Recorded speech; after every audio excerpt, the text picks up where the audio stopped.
આપનું સ્વાગત છે। ધનતેરસના દિવસે દીકરીઓની પૂજાનું પણ આગવું મહત્વ છે। દીકરીને માતા લક્ષ્મીનું સ્વરૂપ ગણવામાં આવે છે।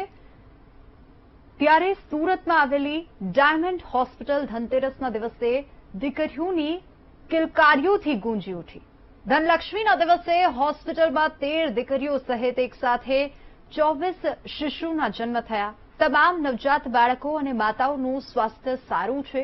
હોસ્પિટલમાં એક સાથે 24 શિશુના જન્મથી ડોક્ટર્સ સહિત મેડિકલ સ્ટાફમાં ખુશી છવાઈ। નવજાત 13 દીકરીઓને હોસ્પિટલમાં વધાવવામાં આવી હતી। કાલે ધનતેરસના દિવસે આપણી ડાયમંડ હોસ્પિટલમાં 24 બાળકોનો જન્મ થયો। એમાં 13 દીકરીઓ હતી અને 11 દીકરાઓ હતા। ધનતેરસે દીકરીનો જન્મ થાય એટલે લક્ષ્મીની પધરામણી કહી શકાય। એવા આ હોસ્પિટલમાં એક સાથે 13 દીકરીઓ અને 11 દીકરાનો જન્મ થવાથી આખી હોસ્પિટલના ડોક્ટરો, ટોટલ સ્ટાફ બધા જ અને દર્દીના જે બહેનો ડિલિવરી થઈ છે એ બહેનોના જે સગાઓ છે એ બધા જ ખુશ છે।